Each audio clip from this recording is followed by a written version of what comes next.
Question number 7 हमसे कह रहा है कि इलेक्ट्रिक बल्ब है जो जिसकी रेटिंग है 50 वाट एट 200 वोल्ट को कनेक्ट किया गया 100 वाट सप्लाई से, तो पावर डिसिपेशन क्या होगा। देखिए जो रेटिंग होती है वो हमारे पास सिर्फ रेजिस्टेंस फाइंड करने के लिए होती है, यानी R equal to V square by P होता है। P equal to V square by R होता है, इससे हम रेजिस्टेंस निकाल लेते हैं। 200 इंटू 200 अपॉन 50 यानी कि 800 ओम हमारे पास रेजिस्टेंस आ चुका है। ठीक है, अब पावर निकालेंगे एट 100 वोल्ट, क्या हो जाएगा P equal to V square by R, यानी 100 इंटू 100 अपॉन 800। ठीक है, ये 2 0 कैंसिल और 8 से कुछ 12.5 टाइम्स कटेगा तो 12.5 वाट हो जाएगा आपके पास answer. Option number A is the correct option. ठीक है, तो इसका ये आंसर होगा। Next question, translation degree of freedom and rotation degree of freedom for CH4। देखिए CH4 मॉलिक्यूल है क्या, ये तो पहली बात पॉली एटॉमिक है, और अगर आपको पता है उसका हाइब्रिडेशन तो ये टेट्राहेड्रल होता है, यानी कि CH, यानी कि बेसिकली हम ये कह सकते हैं कि ये नॉन लीनियर मॉलिक्यूल है। क्या है, नॉन लीनियर मॉलिक्यूल। तो नॉन लीनियर और पॉली एटॉमिक के केस में degree of freedom for translation भी 3 और degree of freedom for rotational भी 3 होता है। ठीक है, नेक्स्ट क्वेश्चन हमारे पास है 9 नंबर क्वेश्चन, जिसमें बोला कि एक मैग्नेट का मैग्नेटिक डाइपोल मोमेंट है 0.5 एम्पियर मीटर स्क्वायर, जो कि सस्पेंडेड है एक यूनिफॉर्म मैग्नेटिक फील्ड में, जिसकी वैल्यू है 8 × -2 टेस्ला, और वर्क डन पूछा है हमसे in rotating it from its most stable to most instable equilibrium position. तो यानी बेसिकली हमको बोला है कि θ1 इक्वल टू लेना है कितना, अगर आपको पता हो 0 डिग्री, जो कि स्टेबल इक्विलिब्रियम का होता है। θ2 इक्वल टू कितना 180 डिग्री, जो कि अनस्टेबल इक्विलिब्रियम का होता है। स्टेबल से अनस्टेबल इसको कम्प्लीटली बनाना है तो कितना वर्क डन करना पड़ेगा। अगर आपको याद हो फॉर्मूला है तो वर्क डन होता है mb cos θ1 माइनस cos θ2, अगर हम θ1 से θ2 में ले जा रहे हैं तो, और पोटेंशियल एनर्जी होता है -mb cos θ। ठीक है, तो वहीं से हम चेंज इन पोटेंशियल एनर्जी को वर्क डन के फॉर्म में चेंज करते हैं, तो इस तरह का फॉर्मूला आता है। तो आइए सॉल्व करते हैं इसको। m की value 0.5 into 8 into 2 cos θ1, cos θ मतलब cos 0 इक्वल टू 1 और माइनस cos 180 कितना -1, तो 1 माइनस -1 गिव्स यू 2। ठीक है, तो 8 into 10⁻² joule will be the right answer, that is option A. Option number ए हमारे पास है 8 इंटू 10⁻² जूल, ये हमारा सही आंसर है। ठीक है, आई होप आप ये अच्छे से समझ गए होंगे। चलते हैं नेक्स्ट क्वेश्चन की ओर। 10 नंबर क्वेश्चन हमसे ये बोल रहा है कि स्टेटमेंट वाला ये क्वेश्चन है, ये हमारे पास स्टेटमेंट क्वेश्चन है। स्टेटमेंट 1 2 दिया हुआ है। ठीक है, स्टेटमेंट 1 है हमारे पास कि contact angle between a solid and liquid is a property of solid material and liquid as well. तो ये बिल्कुल सही बात है। ये अगर मान लीजिए हमारे पास सॉलिड सरफेस, यहाँ पे जो लिक्विड आएगा वो उसका कॉन्टैक्ट एंगल कितना होने वाला है इसके साथ, तो ये बेसिकली डिपेंड करता है कि सॉलिड की प्रॉपर्टीज़ कैसी है, लिक्विड की प्रॉपर्टीज़ कैसी है, इस पर डिपेंड करता है। ये बिल्कुल ही ट्रू स्टेटमेंट है।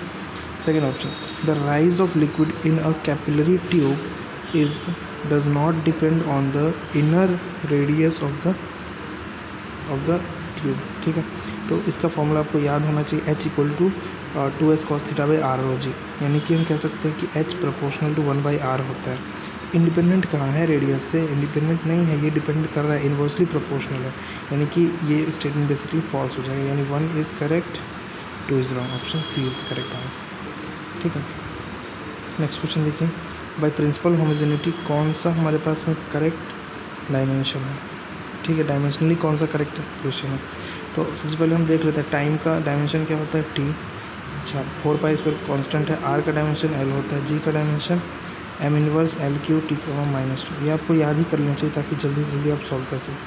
m का डायमेंशन m होता है, तो अगर हम इन सबको सब्स्टिट्यूट करें तो हमको जो है 4π² r³ इक्वल टू t² मिलता है।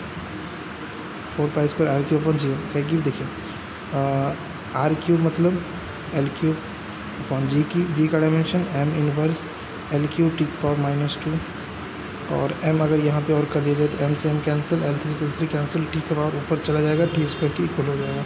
तो ये हमारे पास करेक्ट ऑप्शन है आंसर। और देख लेते हैं, तो ये हमारे पास में ऑप्शन 3 में दिख रहा है 4π² r³/g। ठीक है, चलते हैं नेक्स्ट क्वेश्चन की। 12 नंबर क्वेश्चन हमसे बोल रहा है कि a charge q is placed at a centre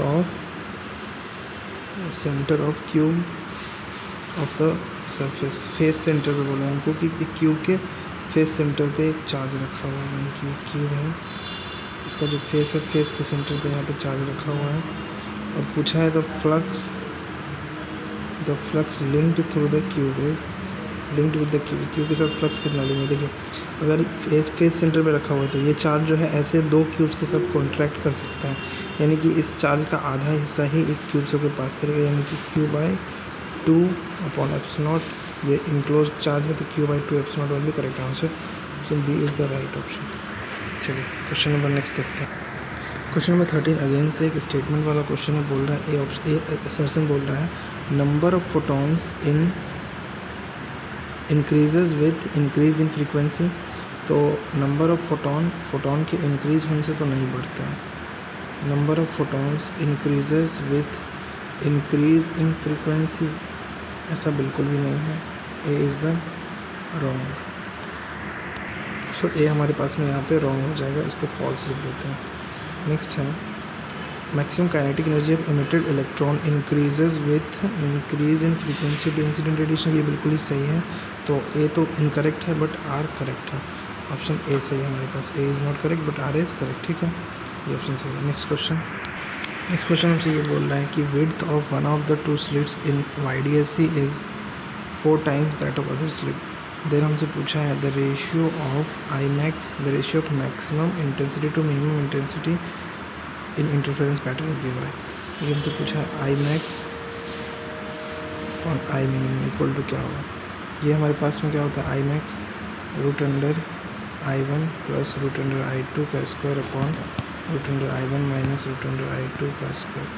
तो Imax के केस में क्या हो जाएगा, पहला बोला गया है कि 4 टाइम्स है दूसरे का, इसको अगर हम √4I0 लेते हैं तो ये हमारे पास में √I0 हो जाएगा, इसका square upon 4I0 minus √I0 का स्क्वायर, यानी कि 3I0 का स्क्वायर अपॉन I0 का स्क्वायर, यानी कि 9:1 will be your correct answer. 9:1 हमारा करेक्ट आंसर होगा। So option number 3 will be correct option. Next question के ऊपर देखते हैं। क्योंकि बोला है कि a body of mass m kg slides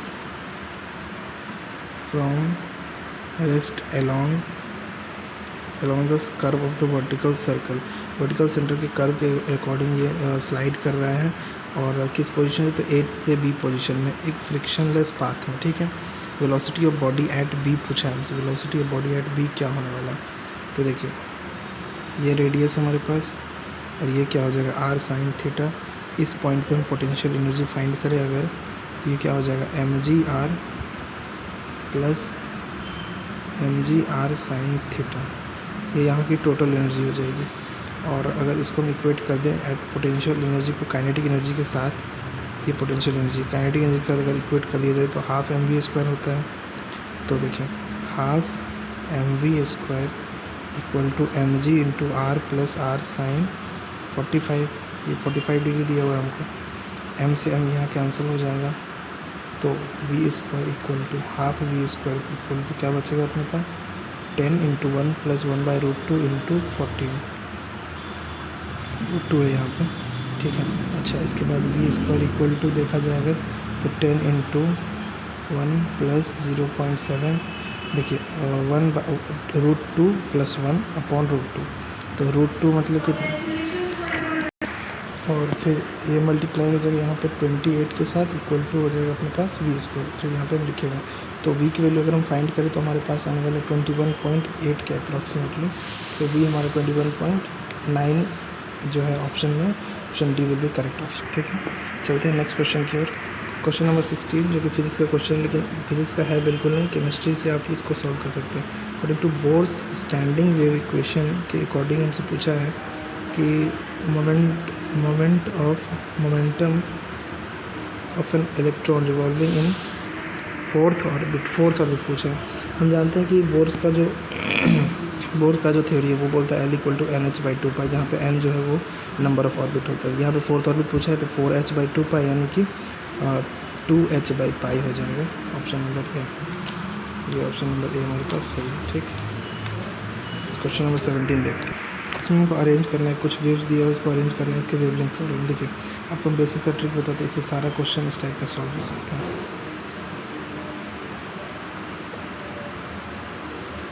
तो ये है ऑर्डर है ये।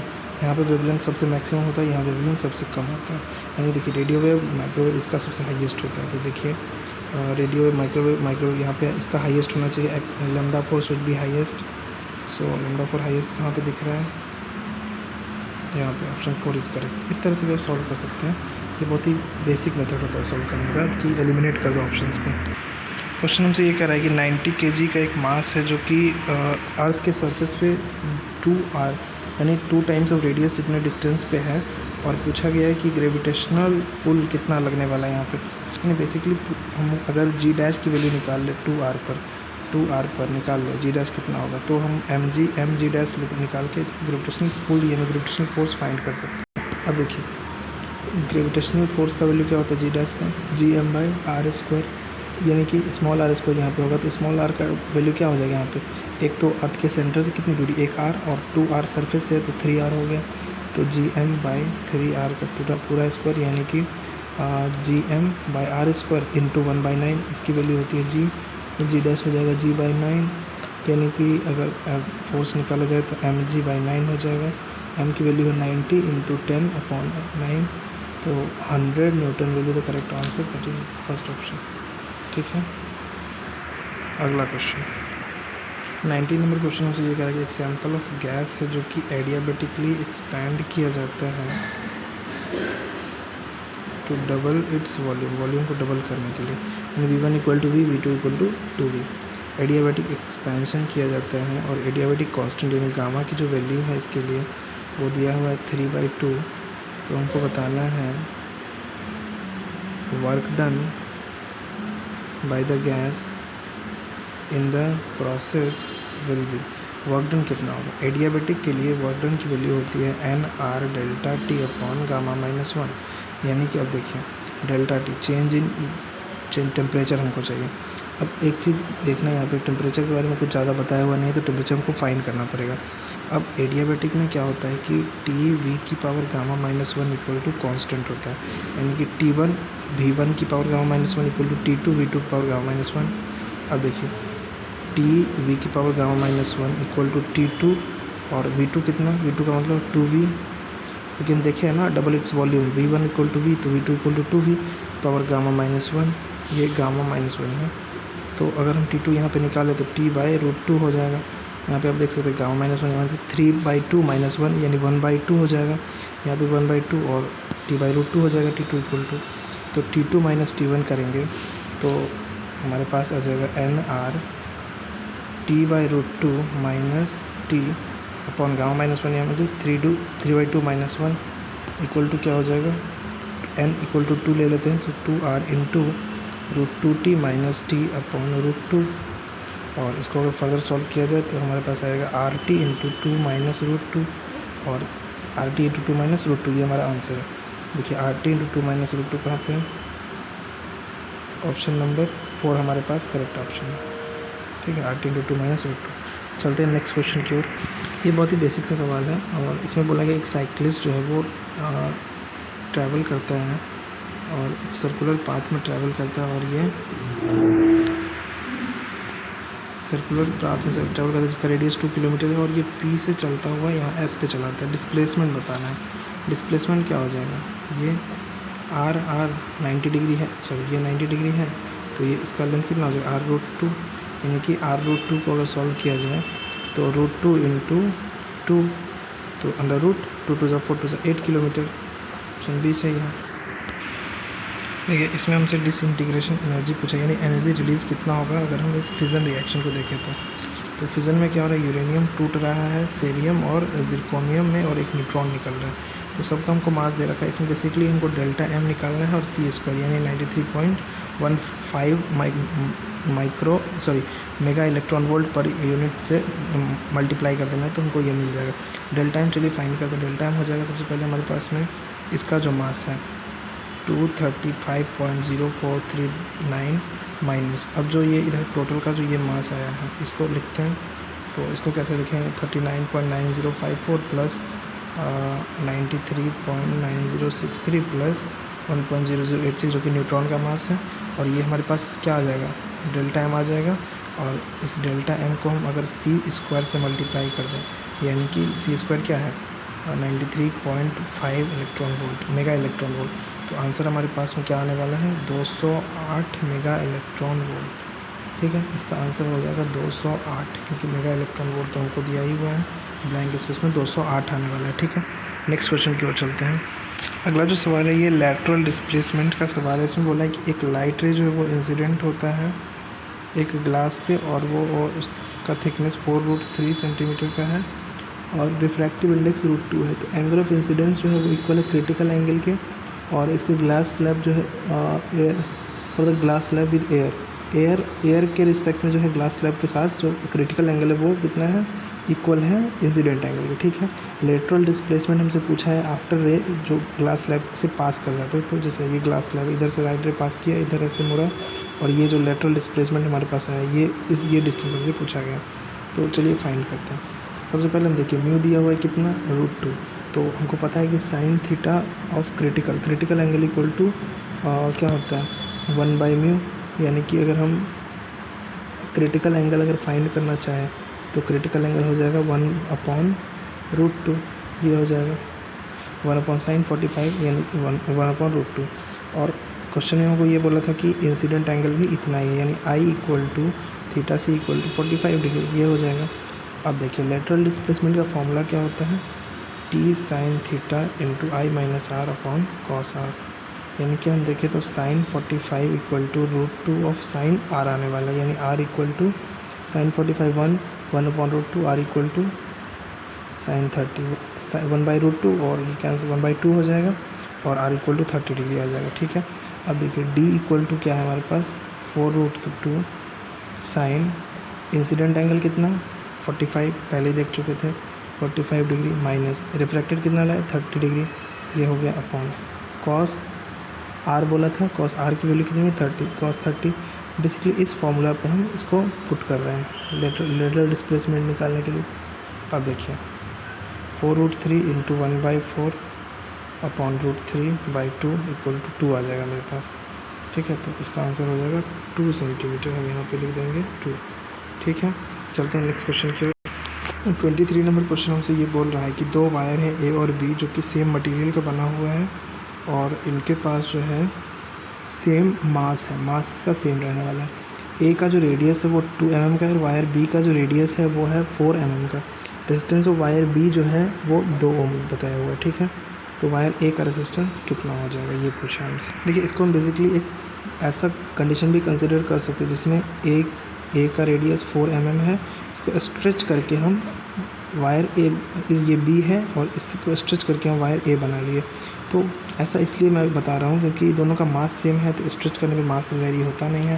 तो जब ऐसा केस होता है स्ट्रेचिंग का तो हमारे पास फॉर्मूला होता है R1/R2 इक्वल टू A2/A1 का स्क्वायर।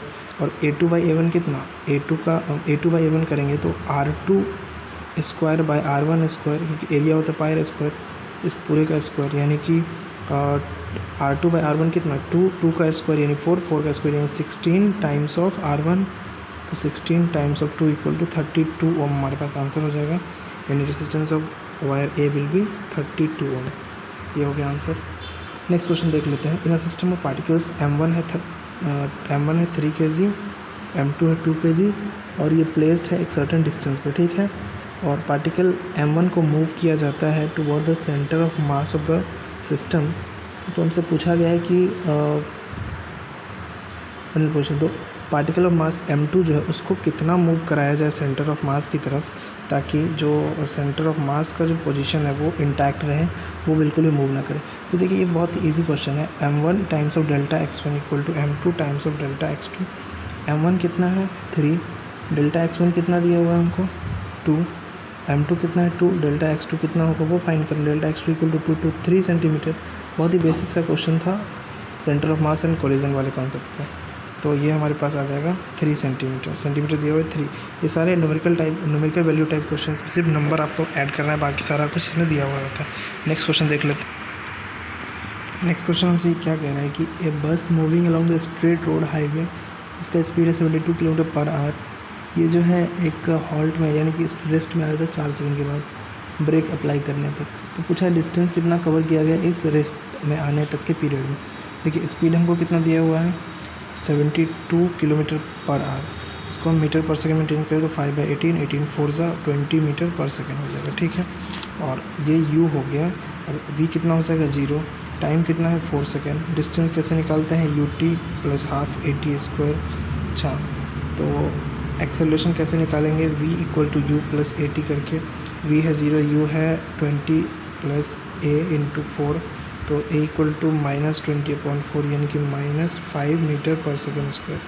देखिए ut 20 × 4 -1/2 हाफ इंटू a कितना है -5 × 4 4 जा 16, तो 2 8 जा 16, 8 5 जा 40, 24 जा 80, 80 - 40 will be give you 40 metres, ठीक है।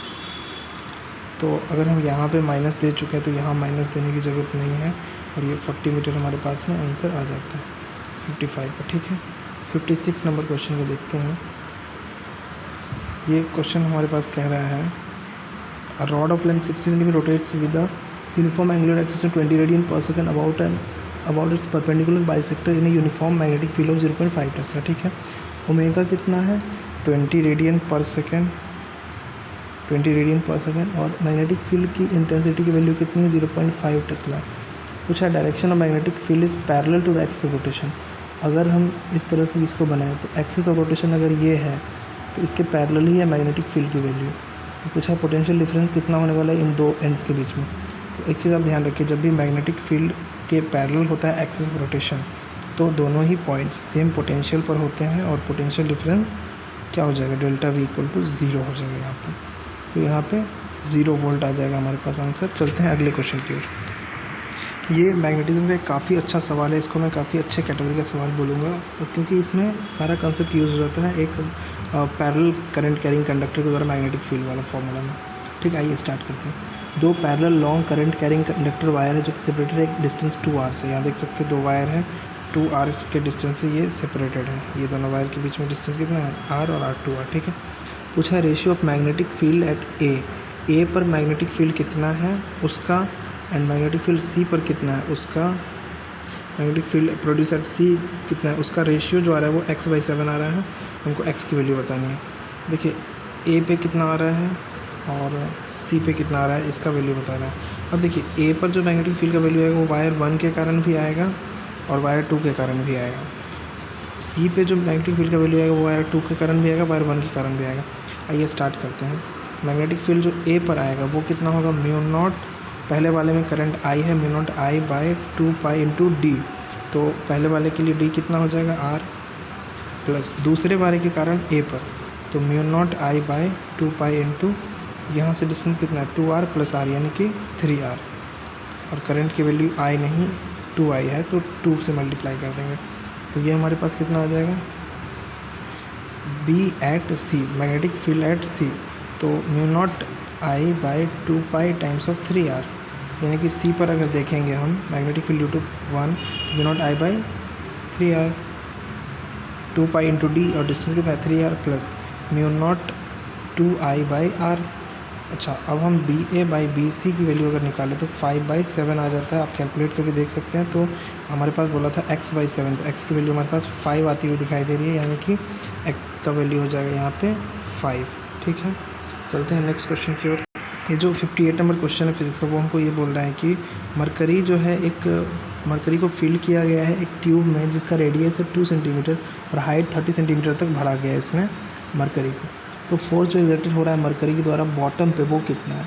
बॉटम पे फोर्स निकालने के लिए हम देख सकते हैं कि सबसे पहले बॉटम पे हमको प्रेशर निकालना पड़ेगा। P एट बॉटम अगर निकालें तो सबसे पहले P0 जो कि एटमॉस्फेरिक प्रेशर है प्लस ρHg होता है।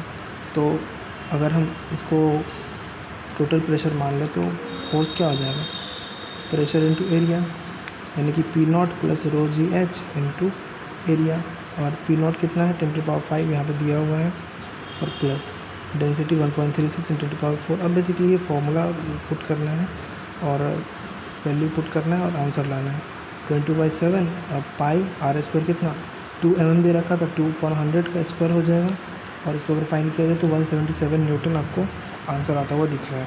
तो यहाँ पे हमारे पास आंसर कितना हो जाएगा 177 न्यूटन, ये हमारा आंसर है। तो चलते हैं अगले क्वेश्चन की ओर। अगला क्वेश्चन हमसे ये बोल रहा है कि the displacement of a particle executing SHM is given by x = 10 sin omega t + π/3। ये हमारा SHM का एक इक्वेशन दे रखा है। अब बोला है the time period of motion is 3.14 second. 3.14 second इसका एक टाइम पीरियड है। तो वेलोसिटी ऑफ पार्टिकल t = 0 पे कितनी होगी? देखिए t = 0 पे x का इक्वेशन क्या है? 10 sin π/3, ठीक है। तो 10 टाइम्स ऑफ साइन पाई मतलब 160/3 यानी कि √3/2। तो 5√3 हमारे पास आ जाता है x की वैल्यू। ओमेगा इक्वल टू क्या होता है? 2π/t। तो 2 रेडियन पर सेकेंड हमारे पास ओमेगा आ जाता है। v अगर निकालने चले तो omega into omega √a² - x²। तो 2 टाइम्स ऑफ 100 - 75 10 मीटर पर सेकेंड हमको आंसर आ जाता है।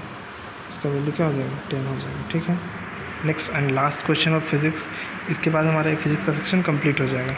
देखिए इस क्वेश्चन में क्या बोला है कि एक पैरेलल प्लेट कैपेसिटर है मेरे पास, इसका कैपेसिटी 12.5 पिकोफैरेड है और इसको चार्ज किया गया बैटरी से 12 वोल्ट तक, ठीक है। और अब बैटरी को डिस्कनेक्ट कर दिए और एक डाइलेक्ट्रिक स्लैब इंसर्ट कर दिए जिसका डाइलेक्ट्रिक कांस्टेंट 6 है, इसको प्लेट के बीच में इंसर्ट कर दी। तो पोटेंशियल एनर्जी चेंज कितना होगा डाइलेक्ट्रिक स्लैब को इंसर्ट करने के बाद? वो क्या नंबर होगा जिसको 10⁻12 से मल्टीप्लाई करने पे वो एग्जैक्ट वैल्यू आ रहा होगा? देखिए सबसे पहले एनर्जी चेंज के लिए हम सबसे पहले इनिशियल एनर्जी देखते हैं। E1 = हाफ CV² होता है, पता है हमको। हाफ C की वैल्यू कितनी है? 12.5 यानी 25/2 टाइम्स ऑफ 10⁻12, इसको पिकोफैरेड बोलते हैं, इंटू V²। V कितना था? 12 का स्क्वायर 144। तो ये अगर सॉल्व किया जाए तो अपने पास आ जाएगा 25/4 और 4 को इससे करें तो आ जाएगा 4 3 और 4 6। तो ये वैल्यू हमको 900 × 10⁻12 जूल आता हुआ दिख रहा है। और E2 जब डाइलेक्ट्रिक स्लैब को इंसर्ट कर दिया तब हमारे पास हाफ CV²। C की वैल्यू बढ़ जाएगी 6 टाइम्स क्योंकि डाइलेक्ट्रिक कांस्टेंट 6 है। और 25/2 × 10⁻12 पिकोफैरेड को हम 10⁻12 से मल्टीप्लाई कर दिए हैं और 12/6 का स्क्वायर। तो ये हो जाएगा 150 × 10⁻12 जूल। तो अब देखिए डेल्टा चेंज कितना है? चेंज आएगा 900 × 10⁻12 जूल और 150 × 10⁻12 जूल। तो चेंज कितने का है? 750 × 10⁻12 जूल्स का। तो 750 will be your correct answer for the value of x, 750। इस तरह से हमारा फिजिक्स का सेक्शन कंप्लीट हो चुका है 4 अप्रैल इवनिंग शिफ्ट का क्वेश्चन। तो आई होप आपको समझ में आ गया होगा। और इस तरह से हमारा फिजिक्स कंप्लीट हो गया। आएंगे नेक्स्ट वीडियो लेकर, इसमें केमिस्ट्री के सारे क्वेश्चन डिस्कस करेंगे और फिर नेक्स्ट डे का क्वेश्चन डिस्कस करेंगे। Okay, thank you for very much and please like and subscribe.